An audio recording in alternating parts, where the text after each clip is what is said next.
প্রতিদিন 10 মিনিট করে খেলে মাত্র 90 দিনের ভিতরে টাউন হল 11 ম্যাক্স করলাম। আজকে এই ভিডিওর মাধ্যমে A to Z গাইডলাইন দিয়ে দেবো। হ্যালো ফ্রেন্ড, আসসালামু আলাইকুম। কি অবস্থা আপনাদের সকলে? আই হোপ আপনারা সকলে অনেক অনেক ভালো আছেন। এর আগে টাউন হল 10 এর আমি গাইডলাইন দিয়েছিলাম, দেওয়ার কারণে আপনাদের কিছু কমেন্টের মুখোমুখি হতে হয়। কেউ বলে 3 মাসে ম্যাক্স হয় না, আবার কেউ বলে 3 মাসে ম্যাক্স হয়। আসলে আমি 60 দিনের ভিতরে ম্যাক্স করছিলাম, কিন্তু এর মধ্যে একটা কমেন্ট ছিল, ভাই কথায় না করে কাজে করে দেখান, আপনি 60 দিনের একটা চ্যালেঞ্জ নিয়ে ভিডিও বানিয়ে দেখান। এই কারণে টাউন হল 11 গাইডলাইন দেওয়ার জন্য আমি নতুন একটা চ্যানেল খুলে ভিডিও আপলোড করতে থাকি। এই জায়গায় দেখুন 9 নভেম্বর 2024 সালে আমি প্রথম ভিডিওটা আপলোড দিয়েছিলাম, আর আজ হলো 10 ফেব্রুয়ারি 2025। আসলে 2 দিন আগে টাউন হল 11 ম্যাক্স হয়েছে, শুধু মিনিয়ন প্রিন্স আর কিছু ওয়াল বাকি। আর আমি প্রতিদিন এই আইডিটা দিয়ে 2টা অ্যাটাক দিই। আমি মূলত 10 মিনিটের উপরে এই আইডি দিয়ে গেম খেলি না। আমার অন্য অ্যাকাউন্ট আছে, আর আমার মেন অ্যাকাউন্ট হচ্ছে টাউন হল 14 আর 16। সেই কারণে আমি এই অ্যাকাউন্টের ভিতরে শুধু ঢুকি আর কাজে লাগিয়ে দিয়েই বাইরে হয়ে যায়। মিনিয়ন প্রিন্স আমার কাছে অতটা ভালো লাগে না, সেই কারণে আমি সম্পূর্ণ আপগ্রেড করি নেই। টাউন হল আপগ্রেড দেওয়ার আগে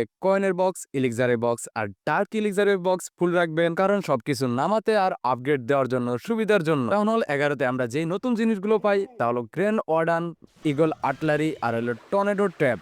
এই 3টা জিনিস আমরা নতুন পাই। আর পুরনো যা পাই, একটা আর্চার টাওয়ার, একটা উইজার টাওয়ার, একটা ক্যানন আর একটা এক্সবো।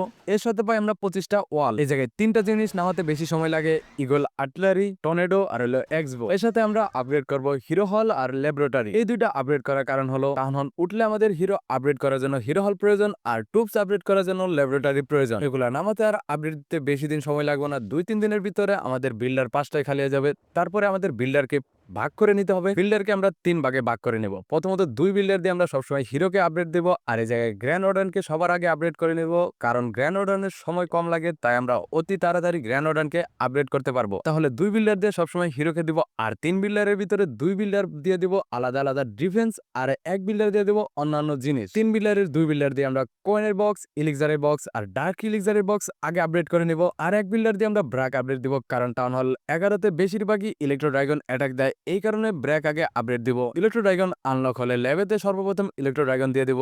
এরপরে আপনারা লাইটিং স্পেলে বা ফ্রিজ স্পেলে দিতে পারেন। আর ইলেকট্রো বক্সের বক্স খালি হয়ে গেলে এরপরে আমরা ব্ল্যাক স্মিথ আপডেট দেব, কারণ আমাদের ইকুইপমেন্ট গুলো আপডেট দেওয়ার জন্য এটাও আপডেট দেওয়া প্রয়োজন। এগুলো হইতে মূলত কয়েকদিন সময় লাগবে। এরপরে আমরা মূলত 3টা বিল্ডারই খালি পাবো, আর 3টা বিল্ডারের সর্বপ্রথমত আমরা কি দেবো, আর্মি ক্যাম্প গুলো আগে আপডেট দিয়ে নিব। আর্মি ক্যাম্প আপডেট হয়ে গেলে 1 বিল্ডার দিয়ে ইগল আর্টিলারি আপডেট দিব, আর 2 বিল্ডার দিয়ে প্রথমত আমরা ইনফর্নো টাওয়ার আপগ্রেড দেব। এই পর্যন্ত হয়ে গেলে আপনাদের অনেক কিছু আপগ্রেড হয়ে যাবে। এরপর আমরা মেন ডিফেন্স গুলো আগে দেব। সবার আগে এয়ার ডিফেন্স দেব, কারণ টাউন হল 11তে বেশিরভাগই এয়ার অ্যাটাক আসে, ড্রাগন গুলো অ্যাটাক বেশিরভাগই আসবো, সেই কারণে আগে এয়ার ডিফেন্স গুলো দিয়ে নেব। এরপর আমরা দেবো হিডেন টেসলার। হিডেন টেসলার দেওয়ার কারণ হলো হিডেন টেসলার গ্রাউন্ড অ্যান্ড এয়ার 2 প্রকারের টুপসকে ড্যামেজ দিতে পারে, সেই কারণে এটা দেব।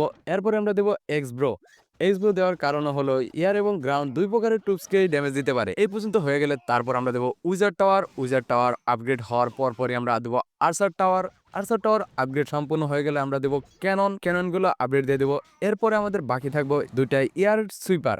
এই 2টা দিয়ে নিলে আমাদের ব্যাচের অনেকটাই আপগ্রেড সম্পূর্ণ হয়ে যাবে। মোটমাট 80%-এর উপরে এই পর্যন্ত আপগ্রেড হয়ে যাবে, আর বাদ বাকি 20% যা বাকি থাকবে সেইগুলো আপগ্রেড দিয়ে নেবেন। আর প্রতিদিন কিছু না কিছু ওয়াল আপডেট দিবেন, তাহলে আপনার ওয়ালগুলোও একসাথে সাথে আপডেট হয়ে যাবে। আর এইভাবে আপডেট করলে আপনি তাড়াতাড়ি সম্পূর্ণ ব্যাচটারে আপগ্রেড করতে পারবেন।